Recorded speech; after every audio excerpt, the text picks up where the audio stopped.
do seu lado aí e fala assim, ó, alguma coisa anda te preocupando?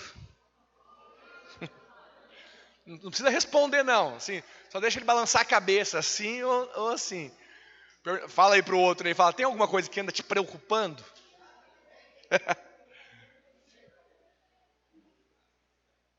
O meu assunto com você hoje é: viva livre de preocupações. Amém? Fala pro seu irmão, fala, viva livre de preocupações, irmão. Para com esse negócio de ficar preocupado. Viu, Thaís? Seja bem-vinda, Thaís, com a sua mãe, sua família, da videira de Porto Alegre, mudaram para Caxias. Vamos receber essa família aqui com a salva de palmas? Aleluia. Seja bem-vinda, seja bem-vinda. Tá bem? Olha que engraçado, nós estamos no inverno de Caxias, o ventilador tá ligado. Quem não conhece, ó, o Marcelo, Jéssica, vieram do Piauí. Manda foto hoje para os irmãos lá. Fala, ó, nós estamos no inverno no Rio Grande do Sul. Pá, manda um videozinho. Todo mundo de camiseta e o ventilador ligado. É isso aí. Não é esse bicho todo que as pessoas dizem, não. É porque é hoje, né? Falar assim no dia quente é bom. Quando tá frio é complicado. Irmãos, abra sua Bíblia em Mateus capítulo 6. Mateus 6, versículo 27. Mateus capítulo 6, versículo 27. Vamos ler esse texto como uma referência para nós. Pode aumentar um pouquinho só o retorno, por favor? Eu estou me ouvindo, mas podia me ouvir melhor aqui no retorno. Vamos ler junto esse texto? 1, 2 e... Qual de vós pode acrescentar um côvado ao curso da sua vida? Por que você anda preocupado se você não tem poder de acrescentar, na verdade, nem... Sabe o que é um côvado? Um côvado é uma unidade de medida na Bíblia. Ela é equivalente a mais ou menos 45 centímetros. Se você não tem capacidade de acrescentar 40 centímetros no curso da sua vida, ou seja, você tem um dia pré-estabelecido, você tem um curso que é pré-determinado pelo Senhor, e você não pode mudá-lo, você não vai acrescentar nada nele, mas ainda assim nós vivemos muitas vezes ansiosos, vivemos muitas vezes preocupados. Eu sei que isso é uma coisa, o que eu vou falar aqui é óbvio, mas às vezes nós falhamos em colocar em prática. Você sabia que as mãos do Senhor são maiores que as suas mãos? Que as mãos do Senhor têm poder, na verdade, para suprir, abençoar, proteger, guardar todas as áreas da nossa vida que inclusive você não tem capacidade de proteger e suprir. As mãos do Senhor são maiores do que as nossas. Então, seja o que for, meus irmãos, que está hoje, né, te tentando a viver preocupado, seja na área da sua saúde, seja nas suas finanças, seja na sua empresa, no seu casamento, seja em qual área que for. Talvez é a criação dos seus filhos, talvez é o seu cônjuge, talvez é o ministério, né, ou responder ao chamado, mas normalmente isso está ligado com saúde e dinheiro. Você pode concordar comigo que normalmente as coisas que tentam te tirar a paz, te deixar preocupado, é doença, enfermidade e escassez financeira. Normalmente são essas duas áreas, mas não são só elas.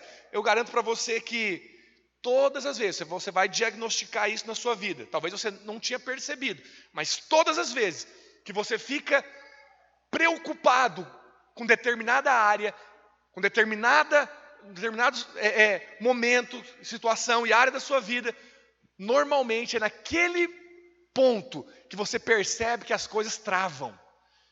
Você fica olhando demais para essa questão financeira e aí você fica angustiado porque as coisas não evoluem, não desenvolvem, não prospera. Aí você fica preocupado demais com um sintoma físico no seu corpo. E aí você fala, meu Deus, o pastor prega sobre cura, está escrito na Bíblia, mas eu não consigo ver nenhuma evolução no meu quadro de saúde, no meu quadro médico. Normalmente, a área que você se preocupa é a área que normalmente você não vai ver favor de Deus sendo liberado sobre ela. Eu queria fazer só uma ilustração aqui para você compreender. Vamos supor, porque, claro que é só uma ilustração, mas as nossas vidas, elas é mais ou menos isso. Imagine, né, que aqui, esse palco aqui, essa estrutura é a minha vida. Daqui até ali, começa a visualizar como que canos descendo do céu para mim. Então tem um cano da minha bênção no meu casamento. E Deus está me abençoando nessa área da minha vida. Aí tem um outro cano que tem a ver com a resposta na criação dos meus filhos. Então, o que as minhas filhas respondem na criação e tudo mais, tem um cano de Deus me abençoando aqui. Aí tem um outro cano que tem a ver com as minhas finanças. E Deus quer me abençoar. Aí aqui tem projetos, né, às vezes de empresa, tem ideias, tem bênçãos, tem promoções. Deus está me abençoando nesse cano aqui. Aqui tem saúde. Então, todas as vezes, né, que Deus me abençoa com saúde, tem um cano aqui. E assim vai. São áreas das nossas vidas. Deixa eu falar algo para você. A graça de Deus, ela flui nas áreas que nós não nos preocupamos. Eu vou te fazer uma pergunta. Você consegue imaginar? Então, se nós estamos vendo esses canos, será que tem como eu e você restringirmos? Será que tem como eu e você bloquearmos essa bênção de Deus sobre as nossas vidas? Quero te mostrar um negócio. A graça de Deus para nós, ela é sempre contínua. Então Deus não está pensando se Ele vai te abençoar ou não. Quantos estão me entendendo? A graça de Deus, o favor de Deus, ele flui de contínuo sobre a sua vida, em todas as áreas da sua vida. É claro que eu estou separando áreas aqui, de maneira didática, para você conseguir imaginar e visualizando, mas você concorda comigo que tem áreas da sua vida que você parece que flui mais do que outras, sim ou não? Parece que tem áreas que você tem menos dificuldade, menos problemas, você prospera mais. E quando eu estou falando de prosperidade, não é só financeiro. As coisas dão mais certo. Parece que tem outros irmãos que têm que se esforçar muito para ter o que você tem nessa área e você não se esforça nada. Isso é sinal de favor sobre a sua vida. Mas aí, em outra área, parece que você, sei lá, buta, trabalha. Aí você não vê o mesmo resultado do que você vê ali, quando vocês estão comigo aqui. Amém? E eu estou mostrando para você que o favor, que são esses canos aqui, os irmãos estão comigo aqui? Amém? Então esses canos que estão sobre a minha vida, bênção de Deus, eles estão jorrando bênçãos sobre a minha vida continuamente. Deus não pega e fala assim, não, agora que você fez isso, travei, não vou te abençoar. Agora que você teve essa resposta, não quero te dar mais essa bênção. Isso é a lei, porque a lei, a bênção está condicional com o meu comportamento. Se você atentamente ouvir, se você tiver cuidado de guardar, obedecer tudo o que está escrito, então virão sobre ti e te alcançarão estas bênçãos. Isso é a lei. Na lei, o seu comportamento afeta o quanto você vai ser abençoado. Nós estamos debaixo da graça. O favor já está liberado sobre nós. O céu se abriu sobre Jesus, no batismo de Jesus, e nunca mais se fechou. Ele está aberto sobre nós. Quantos podem dizer amém? Os céus estão abertos sobre nós. O que eu quero mostrar para você é que tem gente que faz tanta força. Tem gente que faz tanta força em determinada área da sua vida, e é aqui que entra a preocupação, aqui que entra o seu esforço, aqui que entra o seu suor. Você faz tanta força para receber a bênção desse cano, dessa área, que você aperta o cano. Você aperta o cano. Todo mundo aqui já foi criança e mordeu o canudinho na hora de tomar refrigerante. Aí você constatou que quando você está mordendo o canudinho, o refrigerante não sai. Você tem que desbloquear, tem que liberar. Deixa fluir o cano. Fala pro seu irmão, deixa fluir o cano, filho. Vocês estão comigo aqui? Sabe o que é o cano, né? O cano da bênção está sobre você. Não aperta ele. Não estrangula ele. Sabe, se você apertar ele, aí é aquela questão, a bênção está vindo. É igual tampar a saída da torneira. Está ligada a água. O registro está ligado, mas eu tampei a boca, para de fluir. Mas não é porque deixei de ter água na fonte. A água da fonte tem, mas a água na ponta não está saindo. só porque eu tampei o cano, eu tampei a mangueira. Tem pessoas tampando o cano da bênção de Deus na sua vida. Eu quero te mostrar que uma das maneiras que você tampa esse cano, que você aperta e às vezes não vê a bênção fluir em alguma área da sua vida, é quando você se preocupa. É quando você se preocupa, é quando você coloca atenção demais, é atenção demasiada, é porque de alguma forma você acredita que você mesmo pode resolver aquilo. Você deixa então de descansar e confiar na graça do Senhor. Então a graça, irmãos, ela flui sempre nas áreas em que nós não nos preocupamos. Quando nós estamos livres de preocupações, nós vemos a graça de Deus fluindo. Sabe que a obra do Senhor é uma obra consumada, amém, irmãos? É uma obra consumada. Então, o que Jesus disse, bradou na cruz? Está consumado. Então, tudo que tem a ver, olha, eu vou te falar algo muito sério aqui. Se você não compreender, você guarda aí no seu freezer espiritual. Tudo que tem a ver com a condição de você ser abençoado já está feito. Tudo que tem a ver com você estar sendo abençoado é contínuo. Vou repetir.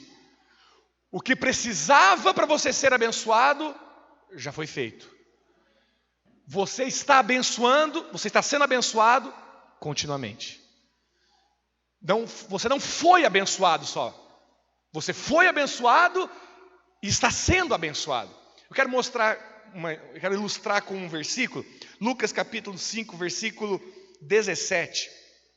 Lucas 5, verso 17, depois nós vamos voltar nele e vamos ler o texto todo, mas agora eu queria ler só esse versículo. Ora, aconteceu que num daqueles dias, ele é Jesus, estava Jesus ensinando e achavam-se ali assentados fariseus e mestres da lei, vindos de todas as aldeias da Galileia, da Judéia e de Jerusalém, e o poder do Senhor estava com ele para curar. Diga assim, o poder do Senhor estava com Jesus para curar.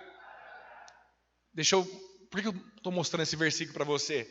Quero mostrar para você que a obra que fez com que eu e você fôssemos abençoados está feita, mas a graça, ela está fluindo. Esse verbo estava, aqui no grego, ele é um verbo que não é um verbo no passado perfeito. Ele é um verbo no passado imperfeito.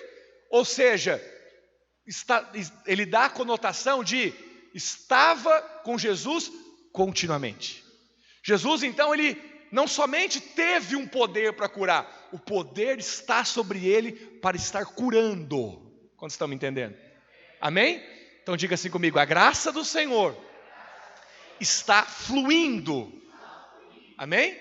Então a graça não foi algo que simplesmente foi nos dado uma vez. A graça do Senhor está fluindo. Fluindo para quê, pastor? Em qual direção? Aí nós temos que ser capazes de aplicar para a nossa vida prática. Senão nós vamos ser simplesmente místicos. No máximo religiosos. Quando eu digo que a graça está fluindo, a graça, irmãos, está fluindo para nos dar saúde. A graça está nos fluindo para nos dar uma mente saudável, uma solidez mental, para fazer de nós pessoas inteligentes. A graça de Deus está fluindo sobre nós para nos dar intimidade com o Senhor. Ela nos capacita a nos relacionar com o Senhor. A graça está fluindo nas nossas vidas para que nós andemos de modo digno, como diz o apóstolo Paulo, para que nós andemos em santidade. Ah, pastor, eu não consigo viver em santidade. A graça de Deus está fluindo na sua vida para você viver em santidade.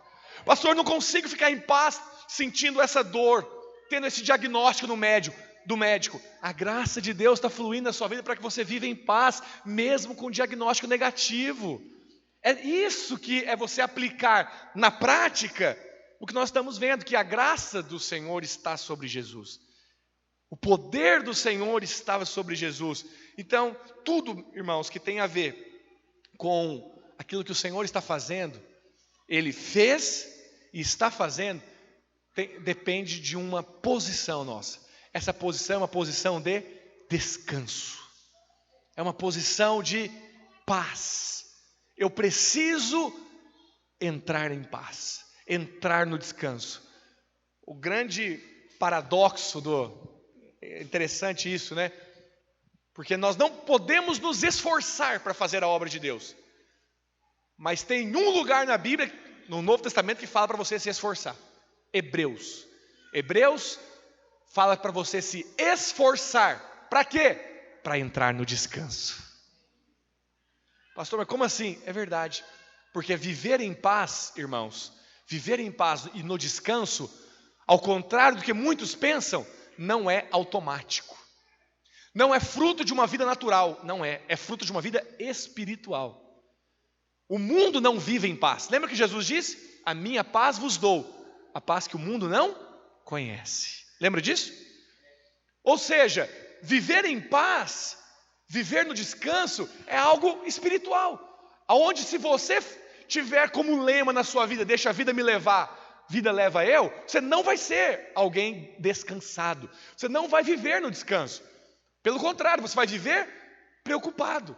Você vai viver angustiado. Aí você vai ter leves momentos, vamos dizer assim, de descanso, de paz. Quando? Quando as coisas acontecem. Eu estava com uma dívida enorme. Consegui pagar. Que alívio que me deu. Eu estava com uma doença. Tomamos remédio, fizemos cirurgia, fez o que foi feito. Não tem mais. Que paz que me deu. Essa é a paz do mundo. É uma paz completamente condicionada. Ela é condicionada ao seu estado emocional, seu estado financeiro, seu estado no matrimônio. Ela é condicionada. Se você está bem, você está em paz. Essa não é a paz que o Senhor nos prometeu. Quantos podem dizer amém? Então não é fácil, irmãos, descansar. Não é fácil, eu não estou dizendo que é fácil. Hebreus, pelo contrário, diz que nós devemos nos esforçar para entrar no descanso que nos é devido. Amém? Então não é fácil. Agora, tem momentos que isso dificulta. Se já não é fácil normalmente, principalmente vai piorar quando o inimigo coloca sintomas negativos, mentirosos, para nos deixar preocupados. Às vezes isso acontece? Sim. Quanto mais você está preocupado com a sua saúde, mais problemas começam a surgir no seu corpo. Quanto mais você está preocupado com as questões financeiras, mais parece que demora a prosperidade de Deus chegar na sua casa. E aí quando você olha os sintomas que estão ao seu redor, estou falando aqui, dando ênfase, principalmente eu falei, né, saúde e finança, porque é isso que normalmente vem para nos tirar a paz. Se você às vezes já fica preocupado com a sua saúde, sem ter doença, aí quando você vai no médico, o médico dá um diagnóstico negativo, aí que você vai ser mais tentado ainda a ficar preocupado, sim ou não? Então é nesta hora que nós precisamos cada vez mais vigiar. Agora, por outro lado, então tem algumas pessoas que andam preocupados e não veem, mas por outro lado, quando você escolhe deixar suas preocupações para o Senhor, decidir confiar no Senhor, você começa a ver alguns desafios sendo alcançados sem você fazer esforço. Você começa a ver a graça de Deus fluindo nessas áreas da sua vida.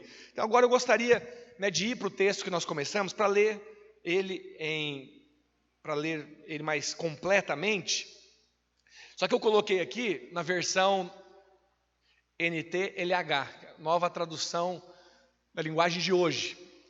Porque nesse texto, aonde está a palavra ansioso, na tradução de hoje diz preocupado. Então eu fiz de propósito, eu vou ler, os irmãos, eu acho que nós não temos aí, né? Então, é o mesmo texto que eu estou lendo aqui, mas só para os irmãos verem na linguagem de hoje. Verso 25. Lucas, capítulo... Perdão, é o mesmo texto, só que eu vou ler em Mateus. Mateus, capítulo 6, versículo 25. Se você está anotando, Mateus 6, verso 25. Olha o que diz. Achou? Por isso eu digo a vocês, não se preocupem com a comida e com a bebida que precisam para viver, nem com a roupa que precisam para se vestir. Afinal, será que a vida não é mais importante do que a comida? Será que o corpo não é mais importante do que as roupas? Versículo 31. Portanto, não fiquem preocupados perguntando, onde é que vamos arranjar comida? Ou onde é que vamos arranjar bebida? Onde é que vamos arranjar roupas? Pois os pagãos é que estão sempre procurando essas coisas. O Pai, em primeiro lugar na sua vida, o Pai de vocês que está no céu, sabe que vocês precisam de tudo isso. Verso 33. Portanto, ponham em primeiro lugar na sua vida o reino de Deus e aquilo que Ele quer, e lhe será dada todas estas coisas. Diga assim: lhe será dado, lhe será acrescentado, lhe será adicionado todas estas coisas. Verso 34 ainda. Por isso, não fiquem preocupados com o dia de amanhã, pois o dia de amanhã trará suas próprias preocupações. Para cada dia bastam as suas próprias dificuldades. Amém? Isso aqui não tem nada a ver com você, né? Nada a ver. Acho que passar dificuldade eu acho que é coisa de pastor. Ser tentado a ficar preocupado, eu acho que é só coisa que acontece comigo. Não sei se acontece com os irmãos. Claro que eu estou brincando. Irmãos, eu li aqui, verso 25, 31, 32, 33, 34. Nós lemos 5 versículos. E nesses 5 versículos, Jesus fala 3 vezes: não fique preocupado. Dificilmente Jesus ele dá um pequeno sermão e fala 3 vezes a mesma coisa. Dificilmente. Agora, se você encontrar em algum lugar na Bíblia Jesus pregando, ensinando e falando 3 vezes a mesma coisa, é porque isso é relevante. É porque isso é pauta importante do ensino de Jesus. Então, do que nós estamos vendo aqui é que com relação aos filhos, com relação aos discípulos, com relação aos do reino, aos povos do reino, Jesus está falando: não fiquem preocupados, não andem ansiosos, não fiquem preocupados pelo quê? Aí ele coloca aqui: não se preocupe com o que você tem que comer, beber, vestir, o dia de amanhã. Não se preocupe. O Senhor, Ele tem... quando o Senhor fala para nós não nos preocuparmos, é porque tem algo que é maior do que isso. Tem algo que é maior do que as nossas preocupações. Então, quando nós vemos esse texto, você pode olhar para todas as suas necessidades. Você pode olhar para tudo aquilo que às vezes você percebe que não está em linha. Você gostaria de ver algo melhor. Sabe aqueles alvos de oração que você chegou diante do Senhor com ele, passa o mês, passa o semestre, fazemos um jejum como igreja, está lá você com os mesmos pedidos, e aquilo ali vira ano, entra ano, e você está lá com as mesmas necessidades diante do Senhor. Imagina essas necessidades. O Senhor está falando para você: se você colocar essas necessidades completamente para Ele, Ele vai não só te abençoar, como tem te abençoado, como vai te acrescentar todas essas coisas. Quais são essas coisas? É aquilo que você precisa. É aquilo que você entende que é necessário para você. E o acrescentar do Senhor, o adicionar do Senhor, não é só simplesmente para prover a sua escassez. Deus sempre vai te abençoar com muito além do que você precisa. Essa é a graça de Deus. A graça de Deus diz que Ele vai acrescentar para você todas essas outras coisas. Mas quando que isso vai acontecer? Isso só vai acontecer, irmãos, quando nós buscarmos o reino de Deus e a sua justiça em primeiro lugar. Não é isso que está escrito aqui? Versículo 33, agora aqui na tradução: buscai, pois, em primeiro lugar o seu reino e a sua justiça, e todas estas coisas vos serão acrescentadas. Fala para o seu irmão, fala: Deus quer acrescentar na sua vida. Acrescentar é mais do que te dar algo. Você percebe isso? Acrescentar sempre é positivo. Sempre é positivo. Acrescentar é assim, hoje eu tenho 2, o Senhor me acrescenta 2, eu fico com 4. Aí o Senhor não diz: 4 é suficiente, fechou, é 4 que você tem. Não, eu continuo buscando o Senhor, e Ele me acrescenta mais 2, e Ele me acrescenta mais 2. Amém? Então o Senhor vai acrescentar. Qual que é a área que você tem a tendência de ficar preocupado? Hoje eu estou te falando, não fique preocupado. O Senhor, Ele quer acrescentar nessa área da sua vida. Ele quer acrescentar. Ele quer fazer nessa área da sua vida. Mas nós precisamos fazer algo. Nós precisamos buscar o seu reino em primeiro lugar e a sua justiça. Agora vai ter pessoas, aí nesse ponto, vão ter pessoas que vão dizer que buscar o reino é se envolver com o ministério, se envolver com a obra missionária, vai para o campo missionário. Com certeza eu sou a favor de você ir para o campo missionário, porque eu estou no campo missionário, amém? Louvado seja o Senhor pelos missionários, pelos pastores, pelos irmãos que se dedicam, né, de maneira exclusiva. Mas olha, buscar o reino de Deus em primeiro lugar não é você ser dedicação exclusiva, você deixar a sua cidade, ir para as missões e viver do reino, viver da obra, porque aí você está buscando o reino de Deus em primeiro lugar. Ainda que você já pode ter ouvido isso em algum lugar, isso certamente são coisas importantes, amém, irmãos? Mas não é isso que o Senhor está falando. Então, quando o Senhor diz que nós temos que buscar o reino dEle e a justiça em primeiro lugar, você sabe que a Bíblia explica a Bíblia, amém? Então, o que o Senhor está falando quando nós temos que buscar o reino? Tem uma definição de reino na Bíblia. Projeta para mim, por favor, Romanos 14, 17. Romanos 14, verso 17. Sabe, tem definições. Nós temos que buscar o reino de Deus, amém? Pastor, o que é buscar o reino de Deus? Vamos ver o que é buscar o reino de Deus. O que é o reino de Deus? O reino de Deus não é comida nem bebida, mas é o quê? Justiça, paz e alegria no Espírito Santo. O que é o reino de Deus, irmãos? Fala bem forte. O que é o reino de Deus? Justiça. Vamos falar essas três coisas bem forte? 1, 2 e... Justiça, paz e alegria. Justiça, paz e alegria. Isso é reino de Deus. Agora, obviamente essa justiça aqui não é a sua justiça. É a justiça que te foi dada de presente. Essa é a justiça de Deus em Cristo. Essa justiça o Senhor te deu. O Senhor te abençoou. E todas as vezes que você para buscar essa justiça, todas as vezes que você para contemplar essa justiça, todas as vezes que você para procurar essa justiça, todas as vezes que você para buscar a alegria, para buscar a paz, todas as vezes que você está atrás do reino, todas as outras coisas vão ser acrescentadas.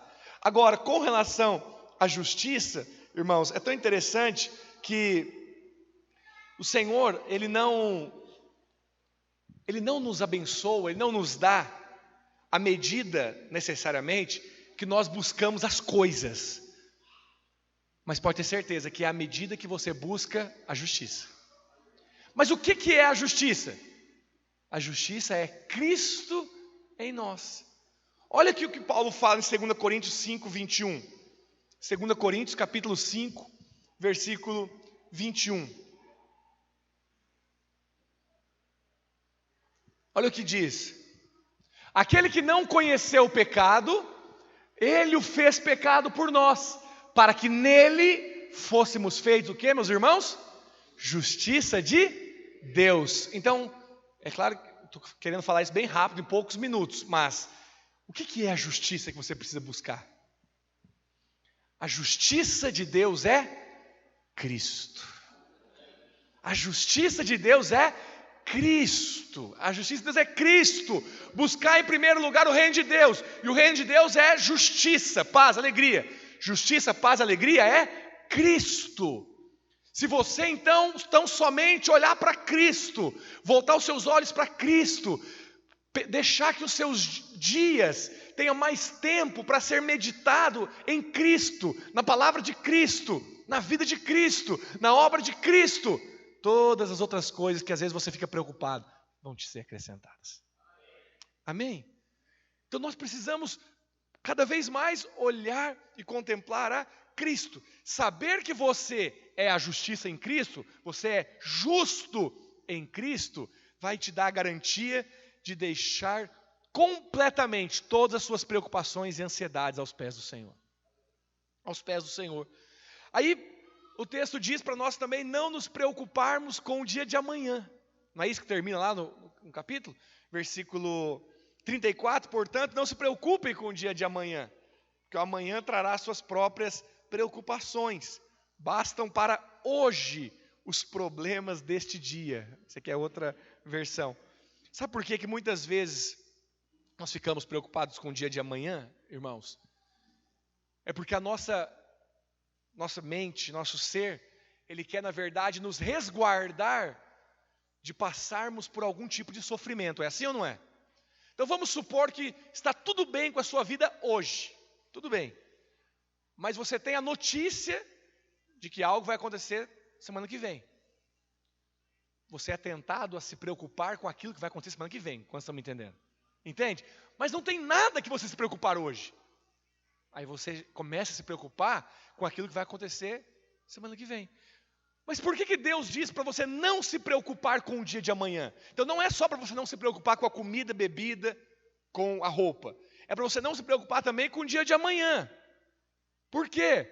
Porque o Senhor quer que você viva hoje, desfruta hoje. Quando Deus decidiu alimentar o seu povo através do maná, o maná ele era dado diariamente. Diariamente. É claro que isso é um símbolo para nós. É um símbolo daquilo que Deus quer, da maneira, que Deus quer nos suprir.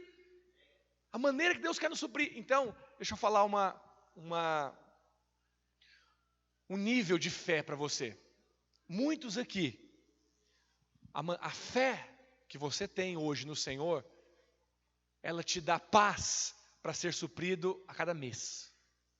Muitos que estão aqui. A cada mês. Alguns, talvez a cada semana. Mas a vontade de Deus é que nós tenhamos fé para ser suprido todos os dias. Todos os dias. Olha, irmãos, chegar nesse nível de fé, eu quero te dizer que são de discípulos do Senhor maduros. Discípulos maduros. Eu falei para alguns discípulos que estavam mais próximos aqui esses dias que eu voltei a ler um livro. Recomendo para todos. Eu já li ele muitos anos atrás, voltei a ler. Que é a biografia do Watchman Nee, escrita por um discípulo chamado Witness Lee. E é tão forte assim, as experiências daqueles irmãos, e ele contando nas suas experiências, quando ele aprendeu a receber do Senhor. Isso na década de 30, 40 na China, ele falou, olha, na década de 30 e 40 na China, haviam pastores, mas todos os pastores eram assalariados de uma forma meio que estatal, era tipo um cargo, não sei se público, algo assim. Ele fala lá, então tinha, vamos dizer assim, essa provisão, na verdade é como se fosse um plano de carreira, ou um concurso que faz. Então você tem ali uma segurança, vamos dizer assim. E aí o Senhor inquietou ele para viver pela fé. Porque ele sai, ele conta no testemunho dele, ele sai da congregação, da denominação, e vai pastorear uma igreja que o Senhor coloca no coração dele, enfim. Mas para isso ele precisava viver pela fé. E ele disse que quando ele começa a viver pela fé, ele fala, Senhor, eu creio que o que o Senhor escreveu vai acontecer na minha vida. E a tua palavra diz que o nosso suprimento é a cada dia. O Senhor me dá o pão de cada dia. Esse irmão era tão radical com o suprimento, que quando vinha um suprimento na mão dele, ele vivia pela fé. Ofertas, dinheiro aparecia. Mas aí aparecia para ele, ele comprava o que precisava e orava. Senhor, para onde o Senhor quer que eu destine o resto que sobrou? Porque acabou a minha necessidade de hoje. Para amanhã eu sei que o Senhor vai me dar mais. Uau! Falei, meu Deus, viver assim. Quem que não quer dar uma poupada vai saber, né? A crise, né, pastor? Hoje, agora sim, trazer esse exemplo desse irmão para as nossas vidas hoje, está um pouco fora. Você percebe que está um pouco fora da nossa realidade? Mas eu vou traduzir aqui para você, porque eu acho que está muito mais condizente com nossa fé, para o seu mês. Por que você, às vezes, descansa com um mês, que normalmente você ganha por mês, somente quando tudo foi pago e tem uma coisa guardada, tem uma parte sobrando? Sempre tem que sobrar algo, sempre tem que guardar algo, porque na verdade muitas pessoas guardam para que a doença venha. É para que o acidente do carro venha. É para que o desemprego venha. É para isso que ele está guardando. Vai que, né, pastor? A gente não sabe. Amanhã vem uma doença aí e eu vou precisar. Entende isso? Pastor, você é contra poupar, você é contra, como é que fala? Planejamento? Não sou. Não sou contra planejamento. Eu acho que nós temos que planejar sim. Poupar, eu sou a favor? Sou, desde que seja para algo construtivo. Nunca para o mal. Quantos estão comigo aqui? Pastor, não, mas ninguém poupa para o mal. Poupa sim. Tem um monte de gente guardando dinheiro pensando que talvez mês que vem pode ficar desempregado. Está guardando dinheiro porque pensando que mês que vem pode pegar uma doença. Vai que eu bato o carro e eu preciso. Você está contando que vai bater o carro, filho. Se você bater o carro, o Senhor vai te prover. Mas você não vai bater o carro. Amém?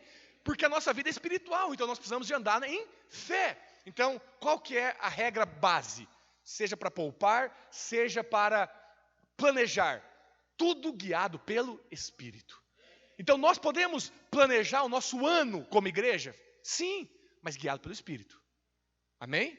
Não guiado pelos nossos medos, não guiado pelas nossas ambições, não. Guiado pelo Espírito. Sempre pensando em ser um canal e não um reservatório que só recebe. Nós recebemos e nós também damos. Quantos estão comigo aqui? Então, em outras palavras, né, quando o Senhor dá o maná, dá algo diário, o Senhor quer que você viva um dia de cada vez. O Senhor quer que você lance a sua confiança nele todos os dias. E eu vou encerrar falando para você por que o Senhor faz isso. Não é porque o Senhor gosta de que você viva com altas emoções somente, não. A vida cristã é uma vida cheia de emoções. Alguém já percebeu isso? Andar com Jesus é cheio de emoções, irmãos. Talvez você não percebeu isso porque você não se lançou completamente ainda. Mas o ponto final disso aqui é: o que agrada o Senhor é você lançar completamente a sua confiança nele. Esse é o ponto. Esse é o ponto. Quando Jesus mesmo foi falar daquilo que concorria com ele no coração dos homens, a única coisa que Jesus chamou de Senhor foi Mamon. Porque Mamon é segurança financeira. Mamon é segurança financeira. E o Senhor Jesus diz: vocês não podem servir a dois senhores. Dois senhores.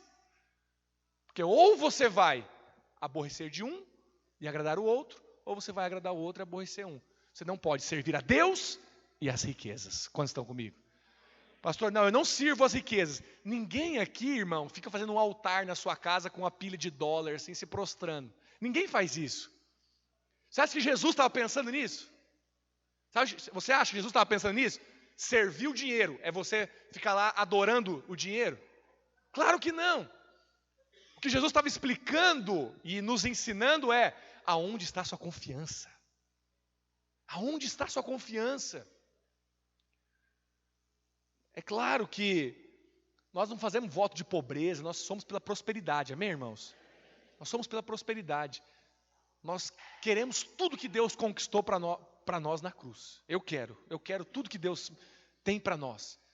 Só que preste atenção, como que seria a sua vida se fosse depositado lá R$1 bilhão na sua conta e você agora pode seguir a vida e gastar o que for necessário? E se um dia você gastar esse 1 bilhão, a gente deposita mais um pouquinho. Entende isso? Como que seria a sua vida? Normalmente o que passa na nossa cabeça quando uma pergunta dessa vem é: nossa, minha vida seria tão tranquila. É assim ou não é? Minha vida seria tão em paz. Imagina, pastor, esses problemas, a maior parte dos problemas que eu passo, eu não teria mais. É esse o exato ponto que Jesus quer que você chegue. Jesus quer que me ouça.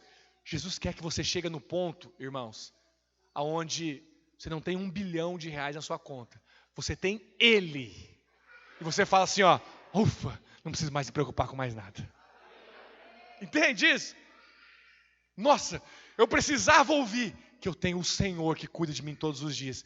Eu não preciso mais viver preocupado. Nossa, eu precisava ouvir essa notícia. É isso que Jesus quer fazer. Mas a gente realmente fica despreocupado se tiver dinheiro na conta. Esse é o problema. E o Senhor está falando, viva livre das preocupações. Fala para o seu irmão, viva livre das preocupações. Deus, Ele te abastece com abundância hoje. E eu te prometo, quando o amanhã chegar, irmãos, o amanhã vai se tornar hoje. O Senhor não vai te abastecer do hoje e do amanhã, Ele te abastece hoje. Mas não se preocupe com amanhã, porque quando amanhã chegar vai ser hoje, Ele vai te abastecer de novo. Amém? Eu quero encerrar com um texto que veio ao meu coração. Lucas capítulo 5, nós lemos o verso 17 aqui, agora eu quero ler o restante. Os irmãos do louvor podem subir aqui.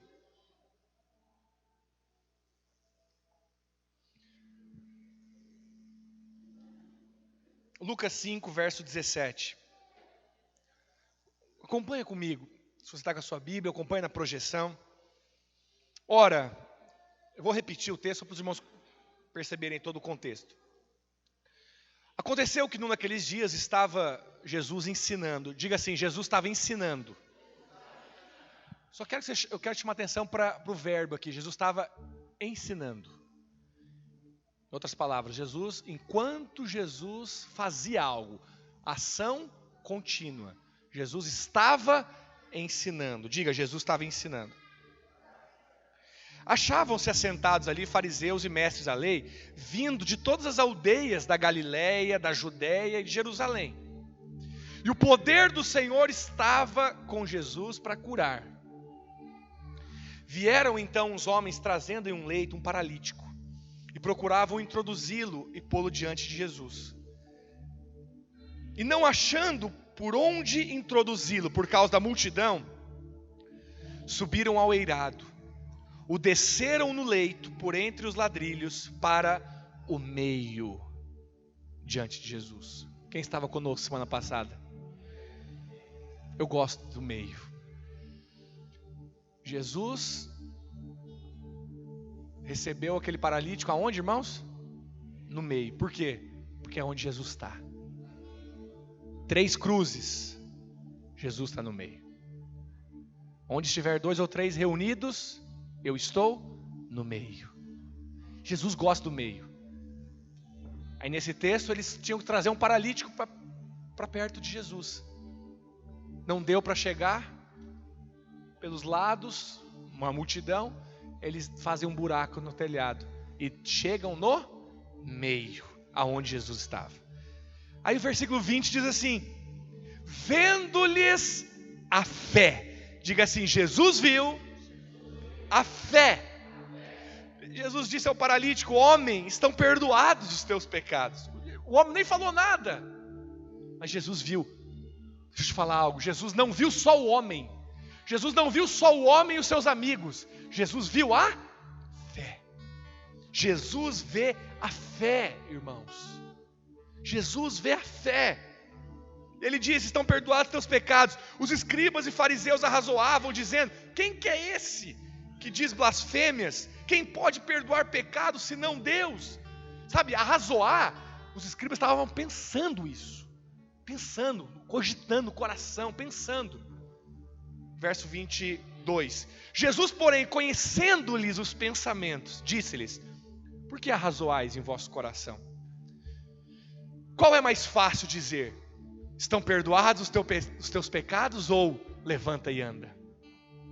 Mas para que saibais que o Filho do Homem tem sobre a terra a autoridade para perdoar pecados, disse ao paralítico: eu te ordeno, levanta-te, toma o teu leito, vai para casa. E imediatamente se levantou diante deles, tomando o leito em que permanecera deitado, voltou para casa, glorificando a Deus. Irmãos, eu vou linkar essas histórias que eu falei para você, de não viver preocupado, com a história dessa cura aqui. Eu quero que você pegue a cura desse paralítico com a sua necessidade.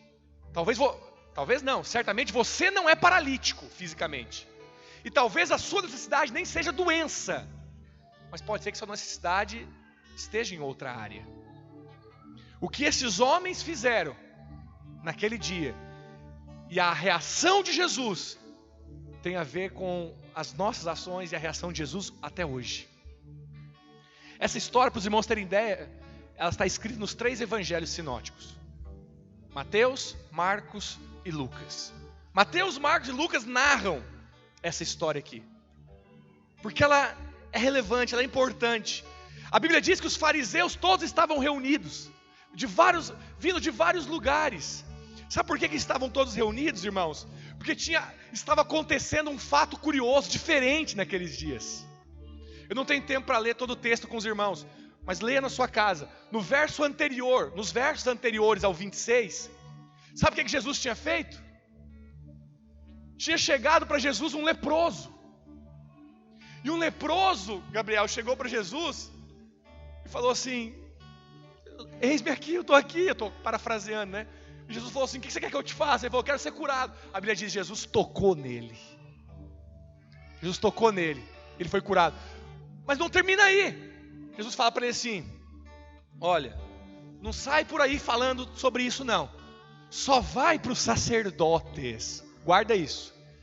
Vai para o sacerdote, te apresenta para o sacerdote. E a Bíblia diz que nos versículos seguintes fala assim: com isso divulgou-se muito a fama de Jesus. Por quê, meus irmãos? Ouça-me, vem comigo. Sacerdote no Velho Testamento. Para que existia sacerdote no Velho Testamento? Sacerdote, esses fariseus aqui eram sacerdotes. Sacerdote, ele era intermediário entre Deus e os homens. Amém? Então o homem, com as suas necessidades, ele chegava para adorar a Deus por intermédio de um sacerdote. E ele então oferecia lá o seu animal. E quem matava o animal? O sacerdote. Quando tinha alguém que estava com alguma doença considerada impuro, eu vou pegar o exemplo da lepra. O leproso chegava para o sacerdote. Qual era o único trabalho do sacerdote? Diagnosticar a doença. Ouça-me. Sacerdote no Velho Testamento só diagnosticava a doença. Sacerdote no Velho Testamento só colocava a culpa. Sacerdote no Velho Testamento só mostrava que você estava errado. Mas agora Jesus, a graça estava na terra. Ele falou para aquele leproso: você foi curado? Vai te mostrar para o sacerdote. Aleluia. O que esse sacerdote vai fazer agora? Eu era leproso, mas eu fui curado. Por quê? Porque Jesus me curou. E aí divulgou a fama de Jesus. E aí chega nesse texto que nós lemos. Jesus vai lá pregar dentro de uma casa. E está um monte de sacerdotes lá. Por quê? A gente tem que... eu quero saber o que tem nesse homem. Eu quero pegar esse homem. Por quê? Jesus, irmãos, curando os leprosos. Nunca um judeu leproso tinha falado na Bíblia, ou sido curado. Pastor, mas no Velho Testamento tem o caso de Naamã. Lembra de Naamã? Mas Naamã não é judeu. Nunca um judeu leproso foi curado na Bíblia. Aí ele é curado por Jesus, sendo tocado por Jesus. Jesus cometeu um pecado para a lei, porque não podia tocar no leproso. Jesus toca no leproso. E se na velha aliança a impureza contagiava, na nova aliança o poder e a cura e a vida e a saúde que está em Jesus, na sua graça, ela agora é contagiosa, ela cura o leproso. Quando isso acontece, irmãos, os sacerdotes, os fariseus estão agora reunidos para ouvir Jesus, para pegar Jesus. Mas por que eles queriam pegar Jesus, pastor? Porque Jesus está ameaçando a posição deles. Jesus está ameaçando a posição dos sacerdotes. Jesus está chegando e falando o seguinte: olha para cá, sabe quem são vocês, sacerdotes? Vocês são aqueles que ficam anunciando o distanciamento que há entre o povo e Deus. Era assim na velha aliança. No Velho Testamento, Deus podia até perdoar pecado. Os fariseus falaram: só Deus pode perdoar pecado. Não era uma blasfêmia falar para o sacerdote: olha, Deus está perdoando seus pecados. Não era blasfêmia isso, porque Deus perdoava pecado através do sacrifício, dos holocaustos. Deus perdoava pecado. Deus sempre perdoou pecado. Só que é o seguinte, Deus lá e você aqui, através de nós, sacerdotes. Entende isso? Agora Jesus, o Filho de Deus, vem para a terra. E Ele faz questão de falar, eu não sou filho de Deus. Para que vocês possam saber que o Filho do Homem tem autoridade sobre a terra.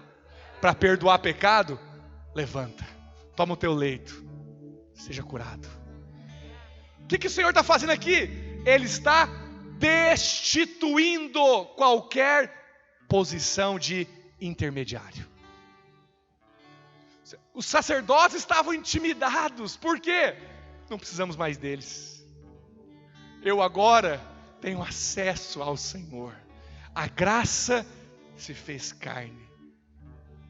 Caminhando para o fim, João capítulo 1 diz que a graça se fez carne e nós vimos a sua glória, glória como a do unigênito do Pai. Sabe o que nós precisamos ver, irmãos, para viver despreocupados? Nós precisamos ver a glória. Quem vê a glória, vê a graça. Quem vê a glória de Deus, vê suprimento. Quem vê a glória de Deus, vê provisão. Qual que é o papel seu e qual é o papel de Deus? O seu papel é trazer necessidade, o papel de Deus é suprir a sua necessidade. Com toda a reverência eu digo isso para os irmãos. Jesus veio na terra, irmãos, para ser usado. O único bebê que nasceu com a data de morrer. Jesus, o que mais enche de alegria Jesus é poder ser usado. Só que a questão não é só você ter uma necessidade. Não é só você ter um problema. Você tem que ter a necessidade, ter o problema e ir para Jesus. Quando você tem a necessidade e vai para Jesus, isso é fé. E Jesus vendo-lhes a fé. Jesus quer ver sua fé hoje. Você quer ver alguns exemplos bíblicos? Projeta para mim Lucas 10, 40. Os irmãos conhecem a história. Lembra de Marta e Maria? Olha que interessante. Marta, coloquei só o versículo central aqui. Marta agitava-se de um lado para o outro, ocupada com muitos serviços. Então se aproximou de Jesus e disse: Senhor, não te importas que a minha irmã tenha deixado que eu faça o serviço sozinha? Ordena-lhe, pois, que venha ajudar-me. Olha para cá, irmãos. Quero contar aqui dois exemplos. Um é desse. Maria era alguém que a Bíblia diz, quando Jesus estava na sua casa, ela ficou aos pés de Jesus, ouvindo Jesus. Mas Jesus estava na casa dela. Era normal que alguém tivesse que trabalhar, fazer uma comida, servir Jesus. Marta foi essa pessoa. Maria escolheu ficar com Jesus. Maria escolheu ficar com Jesus. Irmãos, você pode perceber que, obviamente, tem que falar isso, não é errado servir o Senhor, não é errado trabalhar na obra do Senhor. Mas será que tem algo mais importante do que o seu trabalho para o Senhor? Será que tem algo mais importante do que o servir? O Senhor quer encontrar pessoas que, mais do que servem, confiam nele. Entregam as suas questões, entregam suas necessidades, entregam suas ansiedades, que dependam completamente da sua graça, que dependam completamente da sua bondade. Você percebe que Jesus não repreende Marta. Jesus não repreende Marta. Põe a resposta está no verso seguinte. Continuação do texto. Respondeu o Senhor: Marta, Marta, anda o que, irmãos?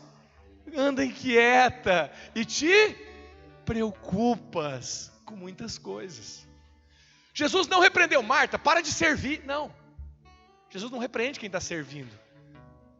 A repreensão de Jesus foi: você está preocupada demais. Por que você está preocupada? Como diz um pastor amigo meu, calma o seu coração. Calma, você está preocupada, você está muito agitada. Olha o verso seguinte, 42. Entretanto, pouco é necessário, ou mesmo uma só coisa. Maria, pois, escolheu a boa parte, e essa não será tirada. Sabe o que Maria escolheu? Maria escolheu confiar no Senhor. Maria escolheu receber do Senhor. Receber do Senhor. Marta não estava recebendo o Senhor, ela estava servindo o Senhor. Mas me parece que o Senhor gosta mais de dar do que de receber. O Senhor tem algo que alimenta o Senhor. Certa vez, Jesus estava em Samaria. Sol a pino. Meio-dia. Uma mulher que já teve vários casamentos vai lá tirar água no poço. Os discípulos saem para procurar comida para Jesus. Jesus fica ali. O que a Bíblia diz? O que a Bíblia conta? Que Jesus então prega para aquela mulher. Aquela mulher se converte, se transforma numa grande testemunha ali em Samaria. Quando os discípulos chegam, o que ele diz? Eu já comi. Como assim, Senhor? Nós aqui fomos atrás da comida para ti. Não, mas uma comida eu tenho para comer. Uma comida eu tenho para comer. O que alimentou Jesus naquela hora que você acha? O que alimentou Jesus naquela hora foi uma mulher chegar vazia, precisando daquilo que ele podia dar. Sabe o que alimenta o Senhor? É quando você apresenta as suas questões, suas necessidades, seus problemas, suas dificuldades. O Senhor não quer que você viva preocupado. Ele quer que você chegue com essas preocupações para Ele. Você entra com os problemas, as necessidades. Ele entra com a plenitude de abundância e provisão. Essa é a parte dele. A sua parte é entrar com o problema. A parte dele é entrar com a solução. A sua parte é entrar com a botija vazia. A parte dele é encher a botija. Sua parte é entrar com a necessidade. A parte dele é entrar com o suprimento. Sua parte é entrar com a doença. A parte dele é entrar com a cura. Sua parte é entrar com a conta bancária vazia. A parte dele é depositar o dinheiro ali. Isso é Cristo. Jesus um dia estava passando por Jerusalém. Uma multidão estava apertando, aglomerando Jesus. E a Bíblia diz que tinha um homem chamado Bartimeu, que por ironia era cego. Mas ele sendo cego, ele ouviu o alvoroço. Certamente perguntou: o que está acontecendo na cidade? É Jesus de Nazaré que está passando. Jesus de Nazaré? Esse cego, irmãos, olha para cá. Esse cego, ele era de Israel. Havia uma promessa no livro de Isaías, que quando o Messias viesse, os cegos tornariam a enxergar. E aí aquele cego então fala: se esse aí é o Messias, e eu sou cego, opa, quando você está me entendendo? Se ele é Messias e eu sou cego, tem uma promessa que quando o Messias vier, os cegos vão enxergar. Aquele cego viu muito mais do que muita gente que estava lá. Porque ver Jesus não é uma questão de ter olhos naturais, é uma questão de discernimento espiritual.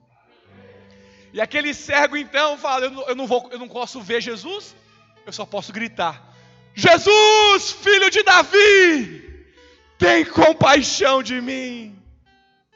Jesus, filho de Davi, tem misericórdia de mim. Irmãos, uma multidão estava cercando Jesus. Mas o que aconteceu?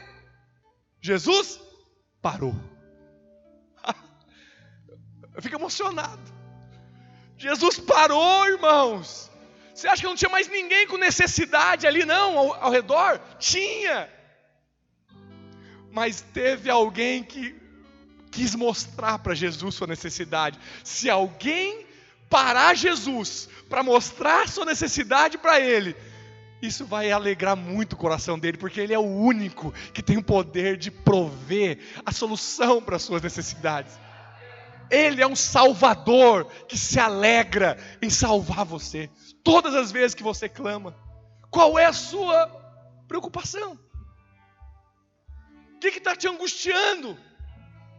O que está fazendo com que você fique ansioso? Leva para Jesus. Somente vai para Jesus. Olha para Jesus. Ele tem prazer em te abençoar. Ele quer te dar, Ele quer te dar, Ele quer te dar. Não viva tentando resolver da sua forma. Não viva tentando apertar ali, de tanta força que você faz para receber daquele cano. Você aperta o cano e a bênção não sai. A graça não chega naquela área. O Senhor quer falar para você, tira a mão. Não toca no cano. Fica só embaixo. Vai cair na sua vida. Vai cair sobre você.